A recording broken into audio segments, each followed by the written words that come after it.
Hello guys. आप सभी लोगों का मेरे चैनल स्टडी बडी 10 पे स्वागत है। पिछली वीडियो में हमने चैप्टर 8 नागरिकता किया था।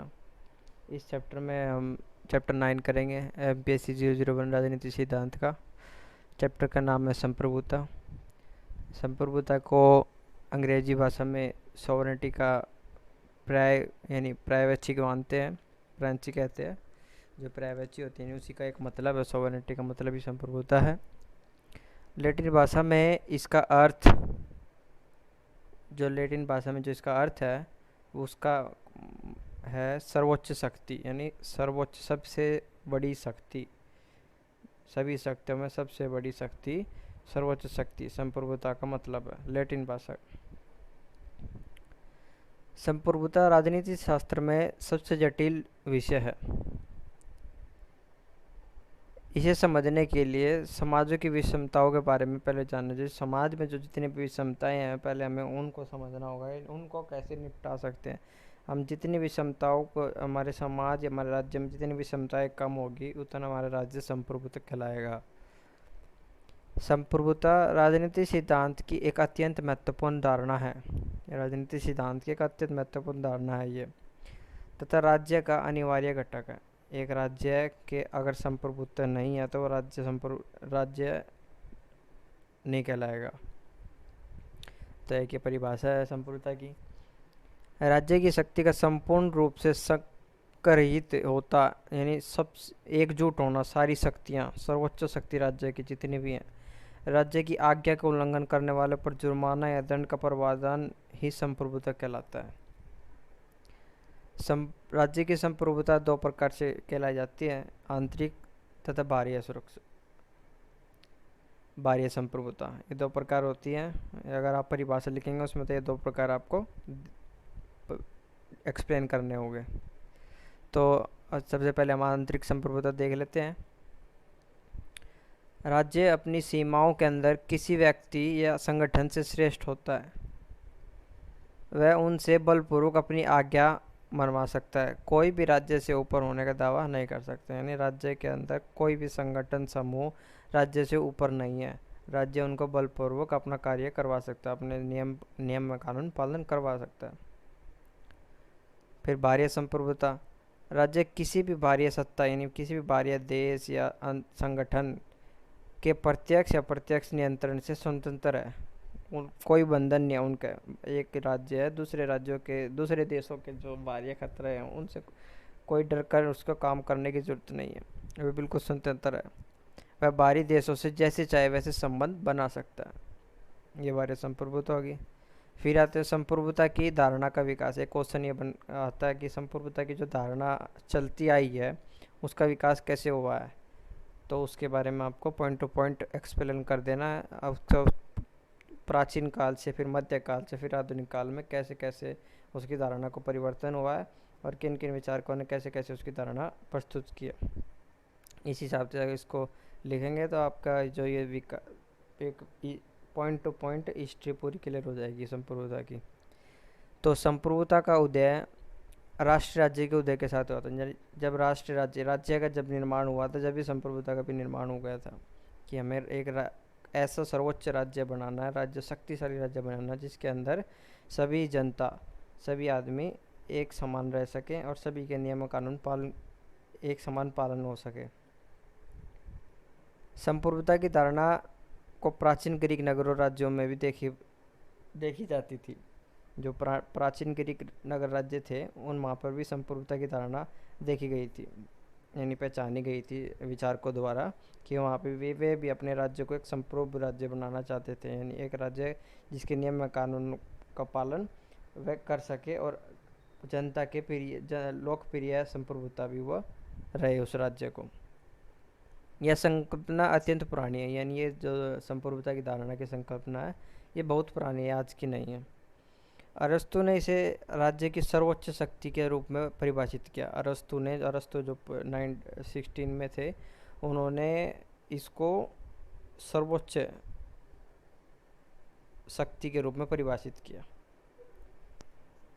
उसके बाद 5th पॉइंट में हम लिख देंगे, रोमन वासियों ने संप्रभुता को राज्य की शक्ति की पूर्णता के रूप में मानी। राज्य की जब शक्ति संपूर्ण होगी, पूरी होगी राज्य के हाथ में, यानी राज्य का है ना कोई नहीं टाल सकता, यानी कोई भी व्यक्ति उसके अंदर जो रहता है वो कोई नहीं टाल सकता। राज्य की संपूर्ण शक्ति वही संप्रभुता कहलाएगी। रोमन वासियों का यह मानना था।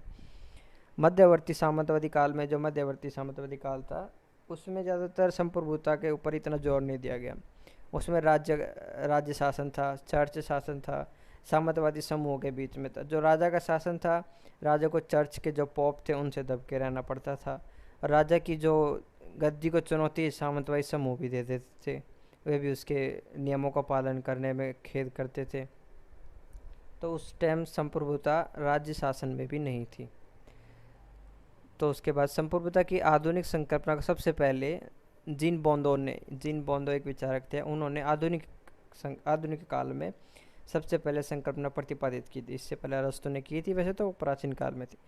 इनके अनुसार संप्रभुता नागरिकों के ऊपर सर्वोच्च शक्ति है। सभी नागरिकों के ऊपर एक सर्वोच्च शक्ति, नियम कानूनों का जो समूह है वह संप्रभुता है, वह सर्वोच्च शक्ति है। 8वें पॉइंट में, जिन बौद्धों की इस धारणा के असफल होने पर, इनकी अवधारणा असफल हो गई थी कि उन्होंने कहा था कि निजी संपत्ति वगैरह के एकजुट हो गई है इसमें, तो वे स्वतंत्र नहीं माने गए थे क्योंकि सभी को अधिकार दिया गया था, सभी नागरिकों को आगे अधिकार मिलने लगा था। तो सर्वोच्च शक्ति नहीं मानेगी कि नागरिकों के ऊपर सर्वोच्च शक्ति है। तो ओब्स ने उनके संशोधन किया और अपनी धारणा प्रस्तुत की। उसके बाद फिर रूसों ने संप्रभुता पर अपने विचार प्रकट किए। आप करके ऐसे लिख के करके फिर निष्कर्ष डाल के ये इसकी विकास की धारणा को कंप्लीट कर सकते हैं। फिर संप्रभुता के प्रकार। संप्रभुता के कुछ प्रकार हैं। एक वास्तविक संप्रभुता, एक औपौधिक संप्रभुता, एक विधिक और राजनीतिक संप्रभुता, एक विधि सम्मत तथा तथ्यपरक संप्रभुता, एक लोकप्रिय संप्रभुता। ये 4 प्रकार की संप्रभुता है। जो हमारी सबसे पहले वास्तविक और औपौधिक संप्रभुता है, उसमें इन दोनों में कोई खास भेद नहीं है। इसका मुख्य कारण अंग्रेजी संवैधानिक प्रणाली के विकास से हुआ है। जैसे अंग्रेजी की जो प्रणाली थी उसके विकास से हुआ है। वास्तविक संप्रभुता वह है जो असल में शक्ति होती है जिसको व्यवहार में प्रयोग किया जा सकता है, जबकि औपचारिक शक्तियाँ नाम मात्र के लिए शक्तियाँ होती हैं। औपौधिक संप्रभुता में व्यक्ति या समूह के पास सैद्धांतिक दृष्टि से शक्तियाँ, परंतु वह इन शक्तियों को अपने विवेक के आधार पर उपयोग न करें। ये तो इसके हो गए दोनों के। उसके बाद विधिक और राजनीतिक। विधिक एवं राजनीतिक संप्रभुता में एक अलग प्रकार की भिन्नता होती हैं। विधिक संप्रभु नियत तथा पूर्ण व्यापक होते हैं। इन अधिकारों में किसी व्यक्ति या संगठन को छूट नहीं होती। किसी भी व्यक्ति या संगठन को बिल्कुल भी छूट नहीं मिली होती इनमें। और इसकी शक्ति पर कोई प्रतिबंध नहीं होते। इनकी शक्ति पर कोई प्रतिबंध नहीं होते, ये कुछ भी कर सकती हैं। जबकि राजनीतिक संप्रभुता कानूनी मान्यता प्राप्त नहीं है। इसकी संकल्पना स्पष्ट तथा भ्रामक है। यह संप्रभुता मतदाता में निहित होती है और इसकी इच्छा को व्यक्त करने का श्रेष्ठतम तरीका चुनाव है राजनीतिक संप्रभुता का। विधिक संप्रभुता में हमारे पुलिसकर्मी आ जाते हैं। उसके बाद विधि सम्मत और तथ्यपरक संप्रभुता। विधि सम्मत और तथ्यपरक में संप्रभुता सामान्य कोई अंतर नहीं मिलता, इन दोनों एक समान सी होती हैं, परंतु आपातकालीन की स्थिति में हिंसात्मक पराजय के कारण दोनों में भिन्नता आ जाती है। और फिर उसके बाद है लोकप्रिय संप्रभुता। लोकप्रिय संप्रभुता का तात्पर्य है कि जो लोगों के प्रिय राज्य कहलाए, यानी लोगों के हित में जो भी नियम कानून बनाए गए वह लोकप्रिय संप्रभुता कहलाएगी। ये आपकी 4 संप्रभुता हो गई। उसके बाद हम ऑस्टिन की संप्रभुता की धारणा, ये क्वेश्चन है इसमें टॉपिक, तो ये इस पे भी क्वेश्चन पूछ सकते हैं। तो ऑस्टिन ने संप्रभुता की धारणा क्या दी। ऑस्टिन बताते हैं कि संप्रभुता राज्य की आत्मा जैसी होती है। संप्रभुता को राज्य की आत्मा मानते हैं कि अगर संप्रभुता नहीं है तो राज्य जीवित नहीं है, और यह राज्य के लिए अत्यंत महत्वपूर्ण है। बिल्कुल, संप्रभुता राज्य का, एक राज्य संप्रभुत होना यानी राज्य के सर्वोच्च शक्ति होना, उसके बाद शक्तिशाली राज्य कहलाना, तो वो अत्यंत महत्वपूर्ण है। संप्रभुता राज्य को पहचान दिलाती है। जो संप्रभुता होती है, जो राज्य के पास जितनी शक्ति होगी वो राज्य को एक पहचान दिलाती है। वो अपने जनता के प्रिय संप्रभुता कहलाए या विधिक यानी रक्षा के प्रिय संप्रभुता कहलाए, सभी क्षेत्रों सभी सेक्टरों में, यानी जनता के प्रिय, सुरक्षा के प्रिय, बाहरी खतरों के प्रिय, इनमें सुरक्षा के लिए संप्रभु यानी सब कुछ कार्य करने के लिए संप्रभु हो, वह राज्य को एक पहचान दिलाती है कि ये राज्य संप्रभुता है इन सभी चीज़ों में, तो ये एक राज्य की पहचान बन गई। आंतरिक व बाह्य नियंत्रण से मुक्त होती है। आंतरिक व बाह्य कोई नियंत्रण इनके ऊपर नहीं होता जो राज्य संप्रभुता होगा।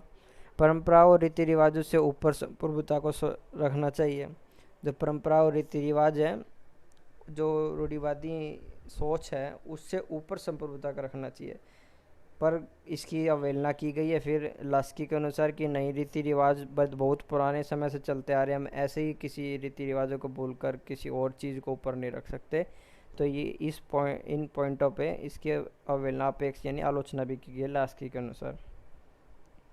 फिर 5th पॉइंट में वो बोलते हैं कि जनता की निष्ठा प्राप्त करना संप्रभुता प्राप्त करने का एक अहम तत्व है। यानी जनता से निष्ठा प्राप्त करना है, जनता की निष्ठा होनी चाहिए राज्य के अंदर विकास और उसके पदाधिकारियों के लिए। जब ये राज्य एक संप्रभुता यानी जनता की निष्ठा प्राप्त करनी चाहिए राज्य को, जब ये राज्य संप्रभुता कहलाएगा। ये एक संप्रभुता का पॉइंट ये है उनमें। तो ये संप्रभुता चैप्टर आपका यहीं हो गया। ये पॉइंट्स आप पढ़ लीजिएगा और थोड़ा एक बार आप किताब में इसको पढ़ लीजिएगा, इसकी आलोचनाएं पढ़ लीजिएगा लास्की के अनुसार। और इसकी एक आर्थिक उसमें भी है, आर्थिक और भूमंडलीकरण में भी संप्रभुता कैसे प्रभावित करता है, तो वो एक बार आप पॉइंट पढ़ लीजिएगा। आज के चैप्टर में इतना ही। अगर आपको मेरा ये वीडियो अच्छी लगी हो तो इसको शेयर करना, लाइक करना और सब्सक्राइब करना। Thanks, good bye. मैं मिलता हूँ आपको नेक्स्ट चैप्टर में।